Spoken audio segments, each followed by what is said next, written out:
La radio des Français dans le monde. Info. Partout en France, on connaît l'affaire de la disparition du petit Émile cet été et ça a évidemment bouleversé l'ensemble des Français. Imaginez la même histoire qui se passe dans le monde des expatriés. Les parents sont en France, le petit Éloi Roland est lui à 12 000 kilomètres de chez lui. Il est en Nouvelle-Zélande et il disparaît le 7 mars 2020. Éloi Roland, un ado au bout du monde, il s'est intéressé à cette histoire. Bruno Dupuis, le réalisateur, est avec moi en ligne. Bruno, depuis Paris, bonjour. Bonjour. Merci d'être là. On va parler de cette disparition. On remonte il y a 3 ans. Il faut dire que on est dans les pires circonstances pour une disparition. Quelques jours après la disparition de Éloi Roland, c'est le monde entier qui se confine. C'est assez vite, à ce moment-là, que tu t'intéresses à cette histoire ? Oui, c'est 2 ou 3 semaines après en fait, parce que la famille communique sur les réseaux sociaux, la cousine, particulièrement Ségolène, et appelle au secours les médias, c'est-à-dire hashtag les grands médias français et les grands médias, les chaînes de télévision en continu, d'information en continu, etc. Et bien entendu, il n'y a pas de réponse et il n'y a pas beaucoup de partage, parce que même les réseaux sociaux sont focus à ce moment-là sur l'apparition de ce virus qui paralyse la Terre entière. Et on est confiné en France le 16 mars, donc c'est un peu plus d'une semaine après la disparition. Et la Nouvelle-Zélande ferme ses frontières le 19 mars. Donc c'est vraiment pile au même moment. Alors le scénario, on va essayer de le rappeler rapidement aux auditeurs, et notamment aux auditeurs qui sont en Océanie, parce que on va vous demander un petit coup de main aux médias, aux gens qui ont de l'influence sur le territoire pour relayer cet appel. On se reprojette donc sur l'histoire de Éloi Roland, un jeune étudiant qui part apprendre l'anglais en Nouvelle-Zélande dans le cadre d'une école à l'international très sérieuse. Ça devait se passer comme pour des centaines de milliers d'autres étudiants. Oui, c'est ça, il part pour 9 mois, c'est un cursus d'anglais, il vient d'avoir son bac en fait, et il a de très bons résultats, donc il demande une année de césure. Les Français connaissent ce principe de Parcoursup où on demande des vœux. Lui, tous ses vœux sont exaucés, il en fait 5, tous ses vœux sont exaucés, il est dans toutes les écoles, mais c'est pas ce qu'il souhaite à ce moment-là, il veut perfectionner son anglais, donc il l'organise tout seul d'ailleurs, il demande l'autorisation à ses parents, mais il organise lui-même ce départ en Nouvelle-Zélande pour faire un cursus d'anglais de 9 mois. Alors on le voit bien dans le reportage, je rappelle qu'il s'appelle Peut-être que je vais mourir, peut-être pas, disponible en replay sur France Télévisions. Il arrive sur place, et puis petit à petit, on le sent bien, il va commencer à s'isoler.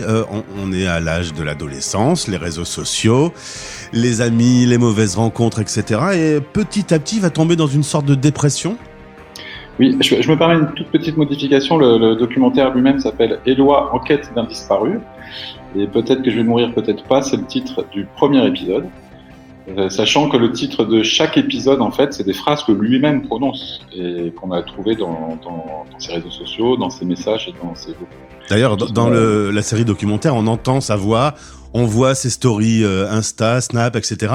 C'est incroyable, la vie numérique, on a du mal à s'en rendre compte au quotidien, mais quand on est dans une situation comme ça de disparition, on arrive à avoir une vie numérique qui revient à la surface tout à fait étonnante. C'est complètement insensé, d'autant que Éloi, comme beaucoup de jeunes de sa génération, communique beaucoup sur les réseaux sociaux. Et c'est vrai que je crois que c'est la première fois dans une série documentaire où on peut voir la victime, quelque part, le protagoniste principal de ce documentaire. Il a disparu, mais il est là. Il est là présent tout le temps, en permanence. On le voit à l'image tout le temps, par le biais de ses stories, par le biais de ses photos. Et on l'entend, parce qu'il communique énormément, et on se sert de cette communication, évidemment, pour raconter son histoire. C'est-à-dire que le spectateur assiste quasiment en direct à cette espèce de chute sans fin dans laquelle il a l'air de tomber. Et donc, pour revenir à la question qui suivait, oui, en effet, je crois qu'il a mis la barre très haut sur ses espoirs en fait qu'il plaçait en ce voyage. C'est-à-dire que il semblerait qu'il ait, comme beaucoup de jeunes de son âge, une sorte de symbole de 18 ans. Une fois franchi ce cap, on doit cocher un certain nombre de cases. Et je crois que dans son esprit, il s'imagine que ce voyage va ouvrir les portes de toutes les libertés de la vie d'adulte. Mais cette réalité, elle est tellement fantasmée de sa part. En réalité, on voit bien qu'il se confronte à la réalité de la vie et que c'est pas aussi simple que ce qu'il imaginait. D'ailleurs, ce qui est assez troublant, c'est que dans son ordinateur, on a trouvé un document qu'il a rédigé lui-même avant son départ et qui s'appelle La Nouvelle-Zélande et après. Et il liste ensuite des fantasmes à réaliser. C'est pas très rare chez les adolescents de faire ce genre de choses, mais il liste un certain nombre de grandes actions à réaliser. Il en liste 10. Il y en a un certain nombre qui sont assez traditionnels chez des jeunes, c'est voyager, faire le tour du monde, avoir une belle maison, faire la route 66 en moto. Mais on trouve dans le point numéro 7, par exemple, écrire un livre. Donc c'est quelque chose qu'il a semble-t-il en tête et qu'il va beaucoup travailler quand il est là-bas. Et le point numéro 10, c'est peut-être encore plus étonnant, c'est une information qu'on n'a pas dans le film d'ailleurs, mais il écrit « dormir paisiblement ». Dormir paisiblement, et il écrit ça comme un fantasme à réaliser. Donc c'est dire à quel point il pense que ce voyage va lui ouvrir la porte non seulement de la vie d'adulte, de l'indépendance, de l'autonomie, mais peut-être même de la sérénité. Sauf qu'il se confronte à une vraie réalité et il découvre que oui, tout n'est pas si simple que ça, y compris au bout du monde, le rapport aux filles, le rapport à l'amour, le rapport à l'argent, le rapport à l'autonomie, à l'indépendance. À la drogue aussi peut-être un peu ? Alors, à la drogue, vous avez dit ? Oui. Oui, en fait, quand il part, je crois qu'il n'a pas du tout ça en tête. Éloi, quand il est en France, avant de partir, c'est un garçon extrêmement sain, très sportif, très bon étudiant. Il a des mentions de partout. Il répond vraiment à tous les vœux qu'aurait n'importe quel parent d'avoir un enfant aussi équilibré et aussi positif. Donc, et ses copains en France m'ont bien confirmé que même là-bas, même en France, à aucun moment, bon, il a pu faire boire 3 coups avec ses potes en soirée, mais ça s'arrêtait là. Il n'y avait aucune drogue, rien du tout. Et là, je crois que ça fait partie des choses qu'il a découvert là-bas. Qu'il a peut-être supposé comme étant une porte possible vers la vie d'adulte et d'autonomie. Et là, très clairement, on sent bien que ça n'a pas aidé. Alors, on voit qu'à un moment de bascule, il tombe amoureux d'une fille qui a déjà un copain et on sent qu'il va se retrouver un peu isolé dans son groupe. Les ados peuvent être un peu rudes et cet isolement va peut-être l'amener à commencer à avoir des idées noires, à peut-être boire un peu d'alcool, peut-être consommer un peu de drogue. En tout cas, cet isolement va être très présent jusqu'au point qu'il finit par dire à ses parents « Je veux rentrer, l'expérience de Nouvelle-Zélande, j'en ai assez, je veux rentrer ». Je veux qu'on avance mon retour en France. On rappelle qu'on est dans un monde qui s'est figé avec le Covid. Et donc, eh bien, une date est trouvée 15 jours plus tard. Oui, parce qu'en fait, le voyage était en prépayé. Il n'a pas la liberté de son retour. Donc, même s'il demande à rentrer plus tôt, en fait, c'est l'école qui a en gestion son billet retour. À ce moment-là, le monde s'est un petit peu complexifié. Les portes vont se fermer, donc il y a beaucoup de gens qui veulent rentrer. Donc en effet, le retour est programmé que pour 15 jours après sa demande. Et 15 jours à cet âge-là, et dans l'état moral dans lequel il est, c'est beaucoup. Vraiment le bout du monde. Alors, je suis moi-même parent et il y a une partie du documentaire qui m'a énormément troublé puisqu'il demande à ses parents ce qu'ils pourraient ramener comme souvenir de Nouvelle-Zélande. Et sa maman voudrait du sable et lui va décider d'aller chercher du sable à Pia, qui est une très jolie plage, très connue un peu partout dans le monde. Et c'est en se rendant à cette plage de Pia que finalement il va disparaître. Le 7 mars 2020, son téléphone arrête de borner, précisément à un endroit qu'on a identifié. Mais par contre, la police néo-zélandaise ne va entamer des recherches que 7 jours plus tard. Qu'est-ce qui se passe ici, Bruno ? Même 10 jours plus tard. En fait, il se passe dans un premier temps, parce que je ne veux pas accabler les autorités néo-zélandaises, dans un premier temps, on ne leur signale la disparition finalement que le 10. Donc il s'est déjà passé 3 jours en réalité. Parce que bon, c'est un garçon de 18 ans, il a quitté sa famille d'accueil, c'est le week-end. La famille d'accueil prévient l'école que le lundi. Il a pu partir, faire la fête avec des copains, enfin, c'est possible. Voilà, c'est possible. Donc en fait, il n'y a pas d'inquiétude jusqu'au lundi. Il y a vraiment que le lundi, donc peut-être 3 jours plus tard, que les gens commencent un petit peu à s'inquiéter. Et puis, comme souvent, dans un premier temps, par ailleurs, tout le monde savait qu'il avait plutôt un petit moral et qu'il s'était pas mal isolé et coupé de la vie du groupe. Voilà, le temps que les choses se mettent en place, le temps que l'information soit donnée à la police, le temps que la police essaye de reconstruire un petit peu son parcours, il se passe ce temps-là.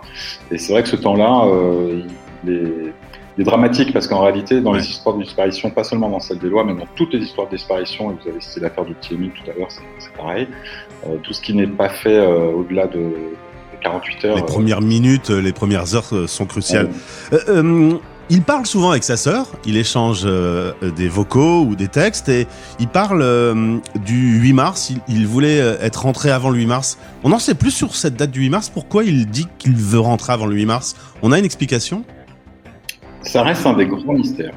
Ça reste un des grands mystères parce qu'il a dit ça très clairement à ses parents, il l'a dit à un de ses amis, il l'a dit à sa sœur, mais on n'a pas trouvé d'explication dont on soit sûr à 100%. Pourtant, Dieu sait si on a dépouillé tous ses réseaux sociaux, tous ses messages, tous ses mails, on n'a pas trouvé pourquoi, en fait, il avait mis cette date butoir du 8 mars. Alors, elle est très étonnante, très intrigante. On parlait tout à l'heure du fait qu'on est très suivi avec ses réseaux sociaux. On se rend pas toujours compte, mais avec son téléphone, on sait où on se trouve, tout ce qu'on fait. Et puis il y a toutes les caméras de surveillance, puisque ce jour-là, il va se rendre sur cette plage, il va prendre les transports en commun. On le voit, on a des images qu'on voit dans le documentaire. Et puis un moment plus rien. Du coup, on a une liste de possibilités. Il peut avoir eu un accident, il peut avoir été fauché par une voiture, il peut avoir décidé de disparaître, il peut avoir été enlevé, il peut être tombé. Toutes les pistes aujourd'hui, elles sont toutes, c'est très similaire à l'affaire d'Émile, elles sont toutes ouvertes, aucune n'est fermée, même le suicide par exemple. Aucune n'est fermée pour une raison simple, c'est qu'on n'a rien trouvé. C'est-à-dire qu'il y a un bon nombre d'affaires de disparition dans lesquelles on va trouver un petit élément qui va nous, peut-être pas nous démontrer, mais en tout cas nous aiguiller vers une piste. On a le cas par exemple de Théo Hayed, un jeune Belge qui a disparu en Australie 1 an avant Éloi. Dans son cas, on a retrouvé par exemple une casquette à proximité d'un promontoire qui surplombe la mer, ce qui n'a pas rendu les enquêteurs très optimistes sur l'issue. Dans le cas d'Éloi, il n'y a rien de rien. C'est-à-dire qu'il n'y a pas un bout de vêtement, il n'y a rien du tout. Donc on sait juste qu'il y a son téléphone qui coupe à un certain endroit et à une certaine heure. Et c'est là où en fait j'ai commencé à m'opposer un petit peu avec les autorités néo-zélandaises parce que les recherches sont naturellement ont pris leur origine autour de l'endroit où coupe le téléphone. Mais à un moment, j'ai dit on ne cherche pas un téléphone parce qu'il a été avéré en fait que le téléphone avait été coupé par panne de batterie. Son opérateur a certifié que c'est une panne de batterie. Donc c'est pas un choc violent, donc ça signifie quand même qu'il a pu continuer d'avancer, évidemment, sans son téléphone. C'est pas le téléphone qu'on cherche, le garçon. Alors évidemment, ses parents vont faire des pieds et des mains, mais le monde est fermé. Impossibilité de se rendre en Nouvelle-Zélande. Les frontières ne vont réouvrir que le 1er mai 2022, 2 ans plus tard. Le 6 mai, tu prends l'avion avec les parents, tu vas sur place, la police vous reçoit. Alors une drôle de cérémonie d'ailleurs quand vous arrivez à la police, ça doit être les coutumes locales. Ils montrent tout le travail qui a été fait. Il y a une partie du travail qui n'a peut-être pas été suffisamment bien fait. En tout cas, vous complétez la recherche et vos enquêtes de votre côté. Et il y a un étrange témoignage, quelques jours après, d'une jeune fille qu'il aurait rencontrée, avec qui il aurait échangé, qui donne un espoir, alors qui doit être encore plus difficile pour les parents parce que peut-être qu'il se passe des choses au-delà du 7 mars avec Éloi. Nous, c'est un peu notre conviction qu'il se passe des choses au-delà du 7 mars. Dans la série documentaire, on va égrener justement toutes ces pistes et toutes ces possibilités. Et il est vrai que celle-ci est celle qui n'a pas été étudiée par la police néo-zélandaise. Non pas qui n'y croient pas, mais je crois qu'ils ont voulu absolument faire entrer toutes les informations dans leur théorie favorite, c'est-à-dire qu'ils se soient perdus dans le bush et qu'ils s'y soient soit suicidés, soit perdus. Le bush, c'est une espèce de forêt très dense qui se trouve autour de cette plage, qui est quasiment infréquentable parce qu'on peut pas marcher dans cette forêt. Et voilà, leur piste, ce serait qu'ils soient perdus là-dedans. Voilà, et c'est ça précisément qui m'a tenu un petit peu à l'écart, parce que je me suis rendu sur place, j'ai fait exactement le même chemin que lui, j'ai reconstitué exactement le même chemin que lui, en essayant de me mettre dans sa tête et de me poser la question, est-ce qu'à un moment ou un autre, un endroit peut nous inviter à prendre un raccourci? Est-ce que ça peut nous indiquer que tiens, si je passe par là, ce serait plus court? Et comme on se rend bien compte qu'il suit sa map jusqu'à la fermeture du téléphone, il a un itinéraire très logique qu'il a anticipé 3 jours plus tôt. Je vois pas de raison pour lesquelles il aurait finalement décidé de couper alors qu'il a fait le plus gros. Ça fait quand même déjà 5 heures qu'il marche et il est quasiment arrivé. Il lui reste une dizaine de kilomètres. Il est sur une route, il sait où il est. Donc, sauf égarement mental, et c'est ce que pensent les autorités locales, moi, je vois pas de raison pour laquelle il serait rentré, d'autant que c'est pas si simple d'y rentrer. Hein. C'est vraiment très hostile, c'est très touffu, c'est une jungle. Donc, il faut pas avec une machette, je vois pas comment on y rentre sans ramper. Ou bon, ce serait pas très logique. Je vais revenir quand même à votre question, pardon, parce que du coup, j'ai éludé, mais vous vouliez parler d'Océane. Ouais. Océane, c'est une jeune fille qui s'est manifestée assez vite, en réalité, 1 mois après la disparition, auprès des policiers néo-zélandais.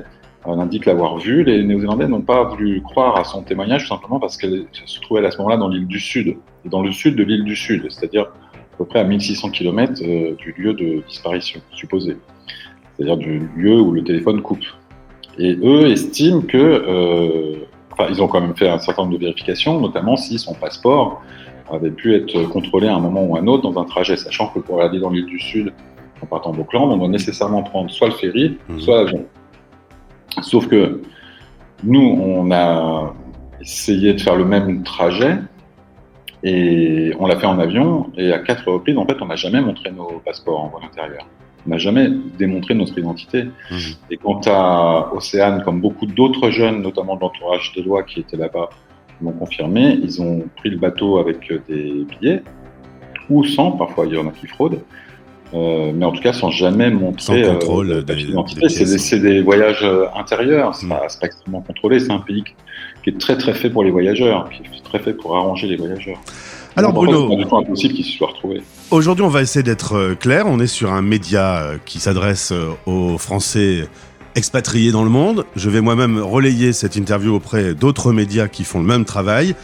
Il y a quand même toujours des pistes à explorer, peut-être des témoignages, peut-être des gens qui l'auraient croisé ou qui auraient des informations supplémentaires. Et je pense que l'origine de ce documentaire que tu as fait, c'est parce que tu avais ressenti que tout le monde s'en foutait à ce moment-là, qu'on était dans un monde qui s'intéressait au Covid et pas à ce jeune Éloi. Et ben nous aussi, on va t'aider à ne pas s'en foutre. Il y a peut-être quelque chose à faire. Concrètement, il y a un email qui existe aujourd'hui, contacteloinz@gmail.com.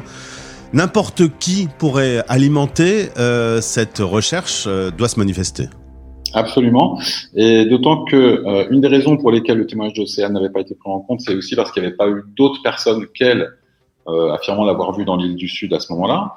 Mais évidemment, fallait-il que les gens sachent qu'il est disparu. À ce moment-là, il n'y a pas beaucoup d'informations sur le sujet. Il est très possible qu'il y ait des personnes qui se soient retrouvées à ce moment-là entre Apia, à Auckland ou à Te Anau, dans le sud de l'île du Sud de Nouvelle-Zélande, et qui n'avaient jusqu'à ce jour pas connaissance. Donc ce que je peux demander à chacun, si vous étiez dans le coin en Nouvelle-Zélande et dans ce secteur ce jour-là, revérifiez vos photos, regardez les fonds de photos, vérifiez ceux de vos amis, parce que peut-être qu'il peut apparaître quelque part. Il a été vu au moins une fois, en tout cas a priori. Il est possible que d'autres personnes se trouvaient dans le secteur à ce moment-là sans savoir qu'il avait disparu. Par ailleurs, à Pia, c'est-à-dire le 7 mars, il y avait ce jour-là une compétition de surf, une très, très grosse compétition de surf qui avait été annulée pour les raisons du Covid. Donc il y avait aussi beaucoup de gens qui quittaient la région parce qu'ils étaient en attente de cette compétition qui n'aurait pas lieu. Donc il y a des départs. Il y a peut-être beaucoup de voyageurs qui sont passés à côté sans évidemment savoir qu'il était porté disparu à ce moment-là. Donc ça vaut le coup de retourner, si vous étiez là-bas en Nouvelle-Zélande en 2020, de retourner dans vos photos sur vos réseaux sociaux pour voir si vous n'aurez pas apparu quelque part. Bruno Dupuis, réalisateur de ce documentaire, Éloi Roland, aujourd'hui, si vous avez la moindre information, tous les contacts sont dans le texte de ce podcast. Merci beaucoup. Tu nous tiens au courant parce que évidemment ce reportage qui est disponible depuis 1 mois sur la plateforme de France Télévisions, ça remet en lumière et peut-être qu'il y aurait déjà des premières nouvelles pistes. Il y a des témoignages intéressants. C'est pour ça que j'invite vraiment tout le monde à se remémorer. Il y a des témoignages intéressants et des investigations qui sont toujours en cours et actives. Donc il ne faut pas hésiter à nous contacter, même si on a le moindre doute, même si c'est qu'une supposition. N'hésitez pas à nous contacter et nous, évidemment, on recoupe après chaque information. Merci beaucoup, Bruno, pour cette interview. J'espère pouvoir te retrouver dans les prochains mois. C'est mon vœu de papa le plus intime. Merci beaucoup. Merci beaucoup. Plus d'infos et plus de podcasts, rendez-vous maintenant sur françaisdanslemonde.fr.